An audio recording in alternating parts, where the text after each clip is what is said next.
খুলনায় বেয়ারিশ কুকুরের উপদ্রব খুবই বেড়েই চলেছে। দলবদ্ধ বেয়ারিশ কুকুরের অত্যাচারে এখন পথে চলা দায় হয়ে পড়েছে। মহাসড়কে মোটরসাইকেল সহ বিভিন্ন যানবাহন আচমকা কুকুরের দলের সামনে পড়ে গিয়ে ঘটছে ছোট বড় নানা ধরনের দুর্ঘটনা। কখনো কখনো রিকশা গাড়ি দেখলে কুকুরগুলো একসাথে পিছু ধাওয়া করছে। রাতের অন্ধকারে নগরীতে পথ চলতে সাধারণ মানুষ আতঙ্কে থাকছেন। রাস্তায় পাশে তো অনেক কুকুর, ঠিক আছে, কিন্তু কুকুরের সংখ্যা অনেক বেড়েও গেছে। এটা মহামান্য হাইকোর্ট থেকে নির্দেশ আছে যে কুকুর মারা যাবে। তার কারণে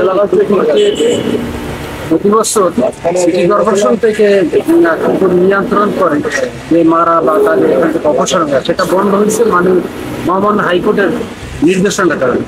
তারপরও কর্তৃপক্ষ আমার মনে হয় উচিত যে কুকুর নিয়ন্ত্রণে রাখা, এর সংখ্যা বৃদ্ধি না পায়। কুকুর এখন কর্তৃপক্ষ এই কুকুরের ব্যাপারে কোনো ব্যবস্থা গ্রহণ করে না। কুকুরের সংখ্যা অনেক বাড়ছে, যার ফলে জনজীবনে অনেকে কুকুরের কামড়ায়, যার ফলে জলাতঙ্কের সৃষ্টি হয়। তো আমাদের দেশে এগুলো কর্তৃপক্ষ দেখা উচিত।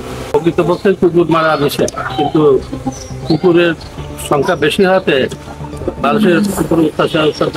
যেমন আবাসিকের মধ্যে গভীর রাত্রে কুকুরের ডাকাডাকিতে জীবের ডাকাত, এই জন্য কুকুর নিয়ন্ত্রণ করা প্রয়োজন। যদি কুকুরকে নিয়ন্ত্রণ করা যায় তাহলে সংখ্যা যদি বৃদ্ধি না পায়, এদিকে সরাই দৃষ্টি আকর্ষণ করা প্রয়োজন।